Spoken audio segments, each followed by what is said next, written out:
आज हम आपको 3 महीने में 90 प्लस नंबर कैसे आए उसके बारे में बता रहे हैं। और इसी बेस पे अगर आप करोगे तो यकीन मानो आ ही जाएगा। इसमें किसी प्रकार का कोई आपको और अदर चीज़ों का प्रयोग नहीं करना, क्योंकि बहुत सारे यूट्यूब वाले हैं, बहुत सारी चीज़ें बताते हैं, लेकिन हम ऐसी स्ट्रेटजी के बारे में बताने चल रहे हैं कि जिससे आपको 3 महीने के अंदर जो अच्छे बच्चे हैं वो तो अच्छे मार्क्स 95 प्लस 100 भी ला सकते हैं, लेकिन जो आपके थोड़ा कमज़ोर वाले बच्चे हैं वो भी लगभग 80 प्लस मार्क्स ला सकते हैं इस तकनीकी के द्वारा। वो भी अब बचा कितना महीना है, अक्टूबर, नवंबर, दिसंबर, इसी 3 महीने की स्ट्रेटजी के बारे में मैं बताने चल रहा हूँ। इसी 3 महीने में आप जो है 90 प्लस स्कोर बहुत आराम से कर सकते हैं। तो देखते हैं, सबसे पहले 3 महीने हैं, कितने दिन हुए, लगभग 90 दिन हुए। 1 महीने में 30 दिन, तो 3 महीने में लगभग 90 या 92 दिन, मान लेते हैं 90 दिन है। अब आपके पास 5-6 सब्जेक्ट होते हैं। हाई स्कूल में 6 सब्जेक्ट, इंटर में 5 सब्जेक्ट होते हैं। तो हाई स्कूल की बात कर रहे हैं, इसमें 6 सब्जेक्ट होते हैं। और 6 सब्जेक्ट में बहुत सारे लोगों का अलग अलग होता है, खासकर साइंस,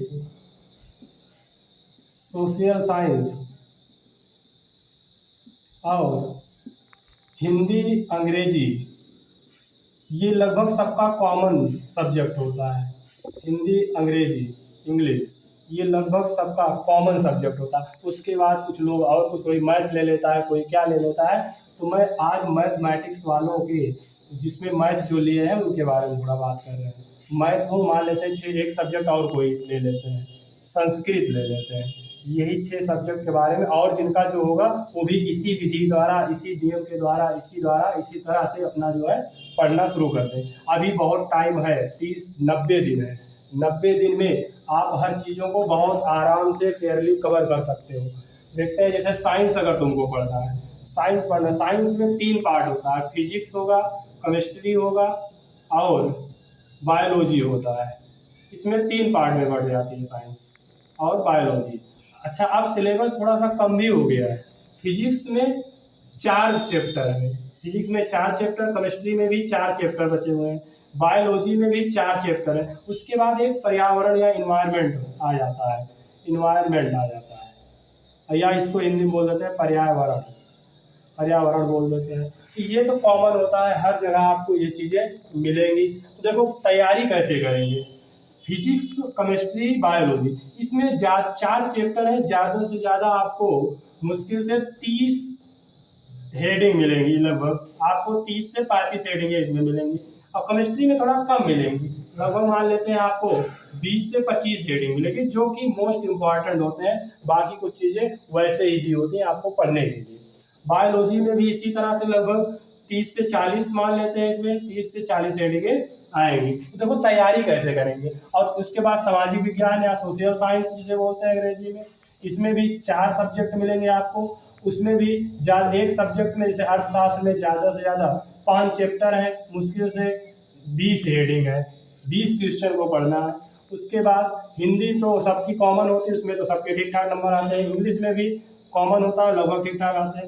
मैथ में भी लगभग जो बच्चे ठीक ठाक पढ़े हैं उनका आ जाएगा। उसके बाद और भी मेहनत करेंगे, भी किस तरह से मेहनत करेंगे उसके बारे में मैं बताने चल रहा हूँ।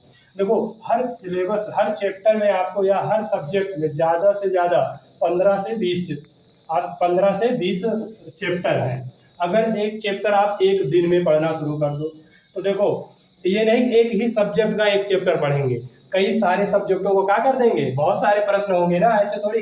लेकिन जो प्रश्न होंगे उसको, अच्छे प्रश्न जो आने वाले हैं, जो कई बार पूछे हैं, खासकर प्रीवियस ईयर, हम सब ध्यान देते हुए करेंगे। और ज़्यादा से ज़्यादा साइंस में 4 फिजिक्स में हुआ, 4 इसमें इस बचाव बायोलॉजी, 4 या 12, 13, लगभग 14-15 चैप्टर जो होंगे, लगभग 13 ही चैप्टर है। अगर एक दिन में आपने एक चैप्टर कवर किया तो बताओ लगभग आपका 20 से 25 दिन मान लेते हैं।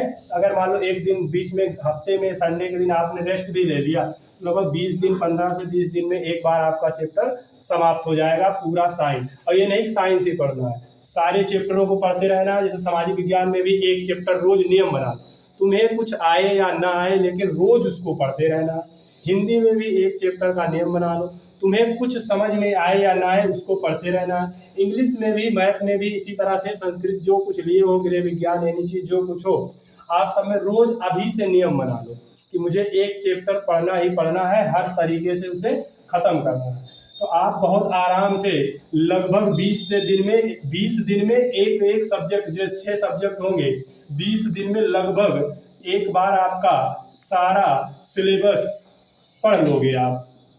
केवल पढ़ना है, अब जो पढ़ चुके हैं वो रट लेंगे, आराम से रट जाएगा उनको। अब बताओ, लगभग आपको 90 से 100 दिन मिल रहा है, लगभग 90 से 100 दिन मिल रहा है। तो बताओ, एक बार पढ़ोगे तो 20 दिन में, और उसके बाद 100 दिन में कितनी बार रिवाइज हो जाएगा? 5 बार। और कोई चीज अगर 5 बार आपने पढ़ लिया तो यकीन मानो कि आप कभी भूलोगे नहीं, परीक्षा में आप अच्छे मार्क्स बहुत आसानी से ला सकते हो।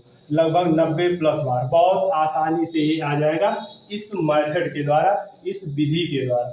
नहीं तो आप समझ नहीं पाओगे कि ये पढ़े कि वो पढ़े, इस तरह से समस्याएं होती रहती हैं। इसलिए आपको यही नियम लागू करना, लगभग 4 से 5 बार अगर आपने पढ़ लिया तो हर चीजें आपको कंफर्म हो जाएंगी।